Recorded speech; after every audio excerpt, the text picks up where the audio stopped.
Okay, so I want to go back to this Air Transat situation because I found a report that is in English. And apparently, I guess my dubbing on the last one wasn't too great. But this reaffirms that the demand for Florida is just not there anymore. And no matter what the haters and the MAGA say, or however often they say there's so many Canadians going down, airline flights don't lie. So we'll talk about this in this video. Also, I have an article here focusing on the flights from Europe.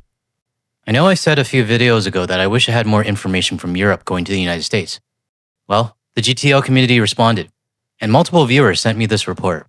So I want to thank everybody who sent it over my way. Before we get started, an update on the petitions I'm featuring. On the left is from Heather McPherson, whose petition is to have all ICE activity in Canada, including contracts, reviewed. It's currently sitting at 8,233 signatures at the time I'm editing this video. And it's only been out for like 8 days or something like that. I'm pretty sure it must be featured somewhere else. But regardless of it, we still have lots of time on her petition. Petition on the right is from Bruce Fanjoy, and is to have all federal MPs have their security clearance checked. This petition is already over 35,000, and I have seen it featured in multiple places. So if you want to check out either of these petitions, or you haven't signed them yet, the links will be in the description below. Okay, let's get started with this Air Transat report that's in English. At the Montreal Trudeau Airport, there's no shortage of travelers chasing the sun. I'm going in République Dominicaine just to relax and change from the cold here and the stress. I'm going to Cancun and I'm going to treat myself to Valentine's. But for those planning a trip to Florida, options are now limited. Air Transat is winding down operations out of Montreal and Quebec City to Orlando and Fort Lauderdale. Now, even to this day, despite all this information, and despite all the evidence that there's less Canadians going to the United States, I still get hater emails that are basically saying that my channel is propaganda and that they see lots of Canadians in Florida. Like this one guy sent me an email saying that he saw 3 Canadians in a restaurant. I'm like, okay, great. You saw 3 Canadians. So just because you saw 3 Canadians, everything's all great. I don't even bother responding to these, but sometimes it's just funny reading them. And to be honest, it was kind of hard to read because it was almost like it was typed by a child. But at the end of the email, it said, our governor told us that we're having the best tourism season ever. Well, that says a lot. I wanted to share this because it does show the ignorance that's still happening down in the States. Ignorance or even arrogance, I don't know, one of the two. But every day that passes and every airline that starts canceling flights, my guess is that probably in the spring of this year, we're going to start to see more reports out of the United States with businesses closing down and the repeat cycle from last year. Except I firmly believe 2026 is going to be worse. Because you're not going to have those pre-booked vacations from 2024 or before the Orange McNugget got into the office. I think that's going to be the real pain that's coming up. And when summer rolls around, the airline is canceling all flights to the Sunshine State, marking the end of its U.S. routes for the season. The Canadian airline says it's better managing its resources. Aviation expert John Graddick says the airline is cutting down its costs. Air Transat is seeing that the demand for Florida services has dropped significantly. During the peak travel season, Graddick says Air Transat runs about 14 to 16 flights a week to Florida. In the summer, that number drops to around 3 flights a week. Okay, so they went from 16 flights down to 3. Let's do some number crunching here. So I did a Google search, and it shows that Air Transat typically operates an Airbus A321, and it has a capacity of about 200 seats. Now, in the peak season, they mentioned that it's around 14 to 16 flights going to Florida. So that's about 3,200 Canadians flying down if all the flights are full. Now, with a lack of demand and only 3 flights scheduled, that's only 600 people per week now. And even that couldn't get filled up, so they canceled the routes altogether. Now, it also says here, while they had previously used larger Airbus A330s with a capacity of around 332 to 345, the drop might even be larger. I'm just using the Airbus A321's capacity just to keep it easy. But as it states here, they previously used larger aircrafts in the past. So I'm pretty sure the drop is bigger. Graddick says he's not surprised the airline has canceled its flights for the summer, pointing to ongoing tensions south of the border. I think it was really consumer-led. Canadians decided to spend their money, their leisure money, on other locations than in the U.S. And it's not just Air Transat. Earlier this week, WestJet announced it's also suspending several flights to the U.S. At the airport, some travelers say they're avoiding the States. We usually spend our winters in Florida, but we haven't for 5 years. Yeah, there's no need to go there anymore. We can find warm places somewhere else. I have much respect for this Canadian because she sold 5 years ago and saw the writing on the wall, and also knows that there's plenty of other destinations we can go to.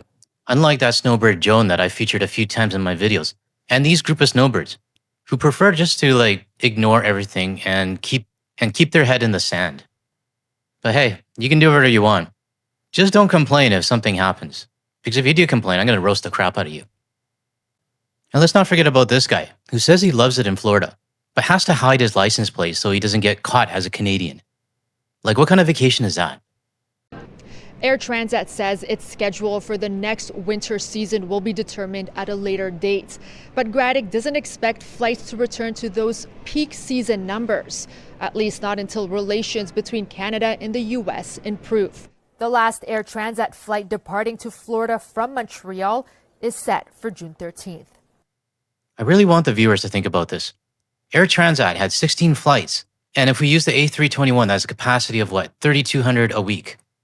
That went down to 600 a week, and they still couldn't fill that. And now it's canceled altogether. I mean, that's 3,200 Canadians that would be spending a lot of money in Florida. On restaurants, shopping, hotel, everything else. And the United States has lost that. I'm actually wondering if there's a way to get aircraft details from 2024. Whether they actually did use A330s or A321s. Because I am actually curious to see what the peak capacity was and what they're losing now. Now, it's not just Canadians that are avoiding the United States. I have this article here that many of you sent me, and it's titled, "Weak Transatlantic Summer Travel Demand is Great for Flight Prices." Right away, the first thing I think about is that there's still a lot of empty seats for this summer. But what's happening this summer? Well, it's the World Cup. And it's getting pretty close. You would think a lot of people that were interested in the World Cup would already have their seats booked. Anyways, I want to get into a few points on this article. It states here that bookings from Europe to the US are down 14.2% year over year. And in the other direction, US to Europe is down 7.2%. But this last paragraph that I highlighted, I really wanted to read out to everyone. It says, "It's far too early to declare 2026 a lost summer for airlines. More travelers are likely to book transatlantic flights in the coming months, and some probably at the last minute. Still, as an early indicator, this data spells trouble for airlines that have largely added capacity between the continents for 2026. My first question, why would European airlines be adding capacity to the United States? That seems really weird to me. And I just forgot the second question. I think I gotta start writing stuff down, or at least take notes or bullet points. But maybe the airlines were anticipating a huge rush for the World Cup to the United States.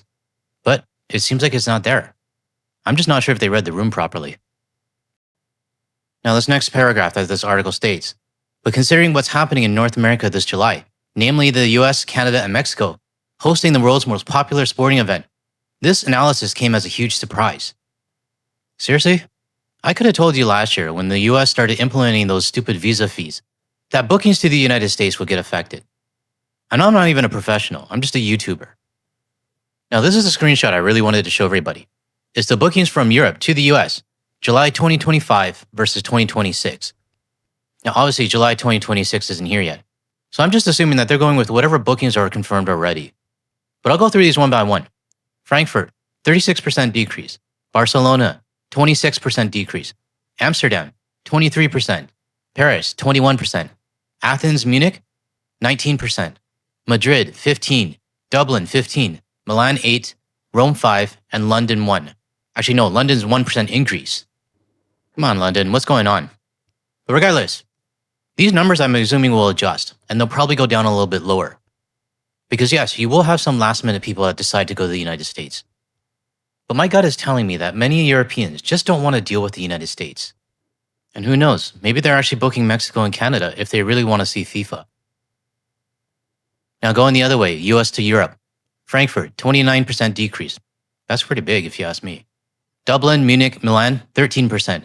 Amsterdam, Paris, 7%. Madrid, 5%. London, 3%. Rome, 2%. And Barcelona, 5%. I'm actually not surprised by this, because the Orange McNugget is making it a lot harder for US citizens to be able to afford anything. So I'm going to guess that a lot of US citizens aren't going to be able to take vacations.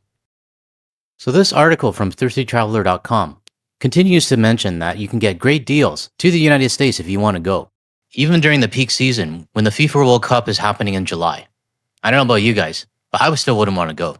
There's plenty of other places I can go to and not be interrogated by CBP. So I guess I got my answer when I asked a few videos ago, what's it like for Europe when it comes to flights to the United States? And from the sounds of it, it looks like there's plenty of great deals to the United States if you're in Europe. Now the biggest question is, do you still want to go?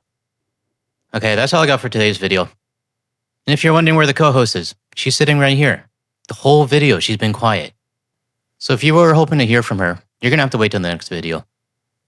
If you found any value in anything I said, or you want to hear more from a Canadian perspective, make sure you hit the like and subscribe button below so that you get notified of my future videos. Thanks everyone. I'll see you in the next one.